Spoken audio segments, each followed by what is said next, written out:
Hi, everybody. It's Penny Hunsaker, Integrated Nutritional Health Coach with American Health and Wellness Group.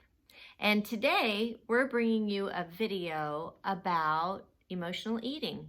We're going to be discussing in the next couple of videos different eating behaviors that don't really serve our body well.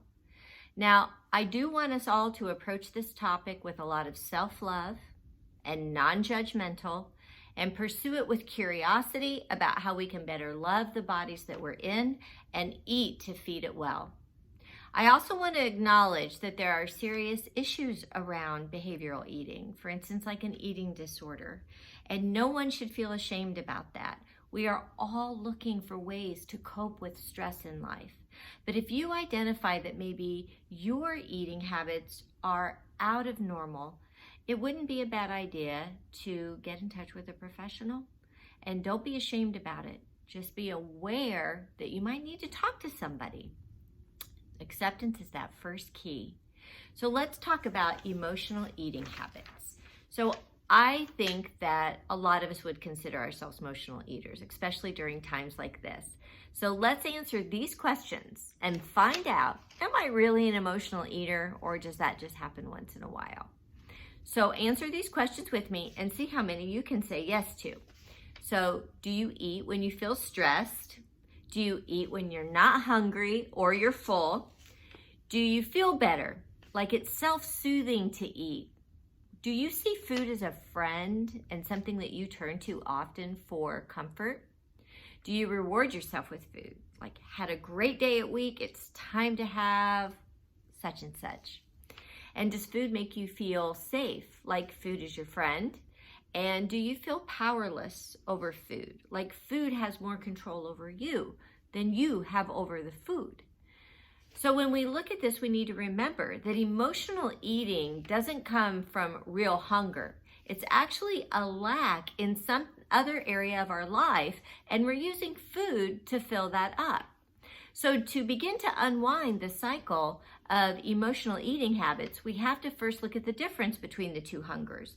What's the difference between emotional eating and true physical hunger?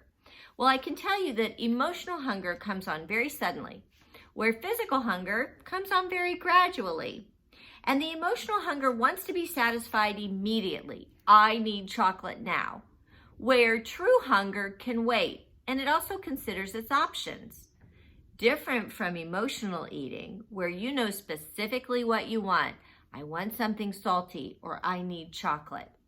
Emotional hunger isn't satisfied on a full stomach, where true hunger, you can't eat anymore. You know that you've reached your limit. Emotional eating also triggers very negative feelings, like of shame and guilt, where if you've satisfied physical hunger, you actually feel good about your body, and it's rewarding. So once you know the difference between the two types of hunger that you're experiencing, it's now time to identify the trigger. So what situations, places, circumstances do you maybe turn to food?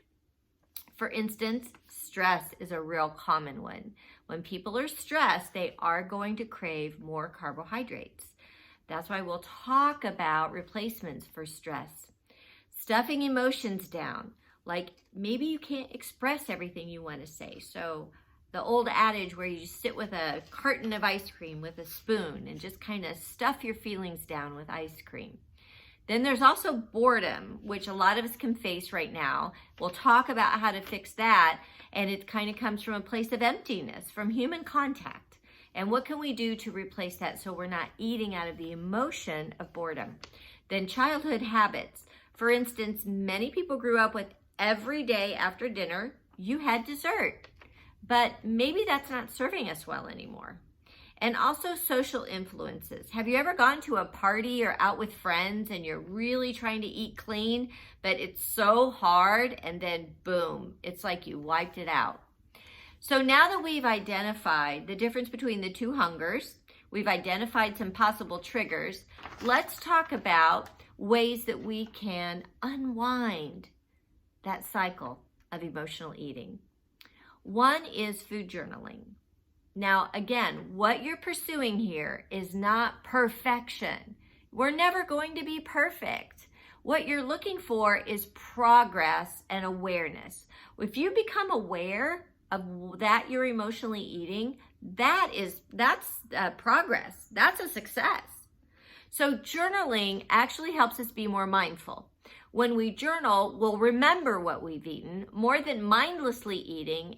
We eat a whole bag of chips and we don't even realize it. So journaling it down, but remember, perfection is not an attainable goal, so be kind to yourself. Also, let's look for alternatives to that emotional eating that we talked about. So what if you are depressed or lonely? Well, something you could replace it with is to give a friend a call. Give a family member a call, an elderly person a call. That way you're filling up with something else and the food craving for the emotional eating can go away. Also, playing with your pet, loving on your pet also sets off the same hormones in your brain, that nice oxytocin that we can get from food. So be aware that it can become addictive like that. Find an alternative. Then also maybe looking at pictures on your phone that made you feel good, events that you went to where you felt connectivity to people. Those are real valuable as well. Now, what if you're anxious? Well, you might want to get rid of that nervous energy by doing something fun, like just dancing in place. Turn on your favorite music and go for it, right? Or maybe you want to turn on a comedy to lift your spirits, to maybe absorb some of that anxiety. Also, what you might want to do is think about maybe doing a stress ball in your hand or taking a brisk walk. Now, what if you're just completely exhausted? Have you ever eaten just because you're just worn out? You don't feel like cooking, so you go grab the chips and guac, right?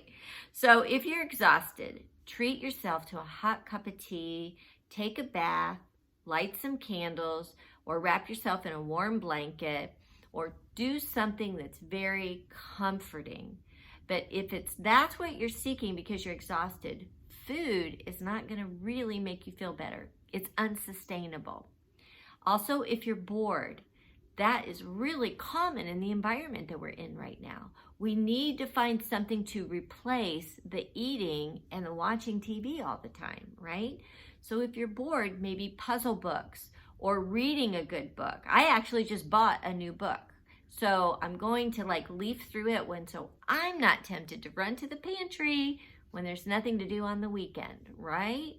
So watching a comedy show, exploring the outdoors, and turning to activities you enjoy. This is really a great time to start a hobby. I just heard about somebody who's decided to order an aquarium and start doing things with that. Someone else is starting some gardening, so to get it ready. So I love those ideas. Venture out and see what new things you might do. So human beings, this is really important, you guys. Human beings were designed to crave. Did you know that? It's the body's natural signals to tell you something is missing. So if we are emotionally eating, we need to look at all of our life. We need to look at our careers. We need to look at our relationships. We need to look at why is it that we're really eating? What's missing in our life? Now, there's no shame in being an emotional eater. So many people turn to food to soothe themselves. But as you work through a cycle and you want to break that cycle, it's really important that instead of beating yourself up, instead of berating yourself, you accomplished something when you acknowledge that it was emotional eating. So berating yourself will not make it better. Feeling shame and guilt will not make it better. But becoming aware, acknowledging it, and making small steps will make you feel like you are conquering the cycle of emotional eating. So stay tuned for our next topic on eating behaviors. And if you need any help in this area, would you please reach out to a health coach? That's what we're here for. Thanks a lot, you guys, and have a great day.